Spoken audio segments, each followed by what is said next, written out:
Welcome back to another issue of DC vs. Vampires.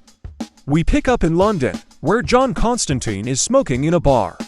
Zatanna approaches him and asks if they could talk somewhere private. Constantine tells her the bar is empty. How much more quiet does she need?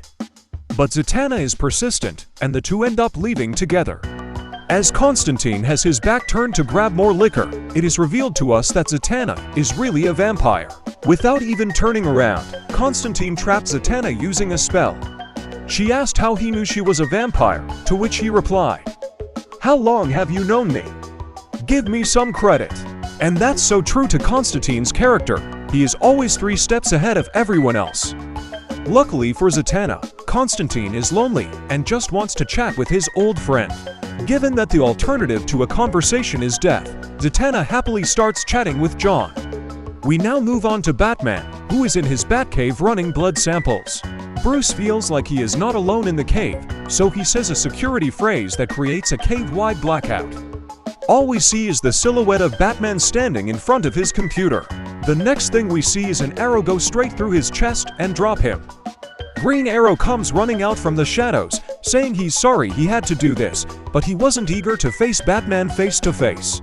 As Oliver moves in to see the body, he realizes he has been tricked.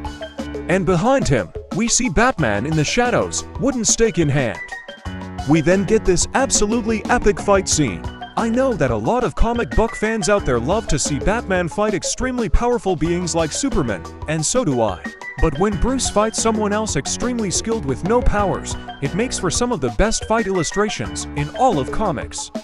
So Oliver and Bruce keep fighting, until they both finally realize that neither one of them are vampires. Each one had just assumed that the other one was, which seems to be part of the vampire leader's plans. Create distrust within the superhero community.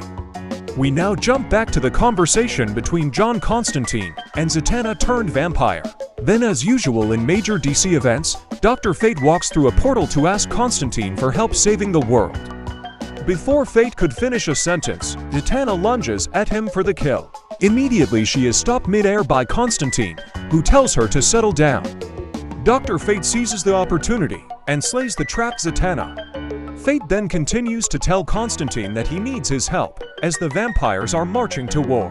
But Constantine is mostly just upset that Dr. Fate killed the vampire Zatanna, because that was one of his only friends left, even if it wasn't really her as he knew her.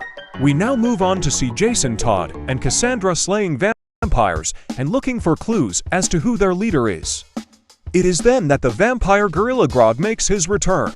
He engages in battle with Cassandra and Jason, and he is putting in a lot of damage. Jason is about to be thrown off the building by Grodd, but is saved when Cassandra stabs Grodd in the back. Grodd is then the one who falls off the building, and he turns into a bat mid-air. He then flies away to escape, as Cassandra helps Jason back up to his feet. Most importantly, Cassandra found a clue. One of the Joker's calling cards. Finishing off this issue, we go back and see what Oliver and Bruce are up to. Now that they both know they're on the American side, they agree to work together and share information. Batman tells Green Arrow that Green Lantern is the one who killed the Flash and must be a vampire as well. As the two are discussing potential strategies, the intruder alarm goes off. The two prepare for anything, ready for a fight. It's then that Wonder Woman walks in and greets them.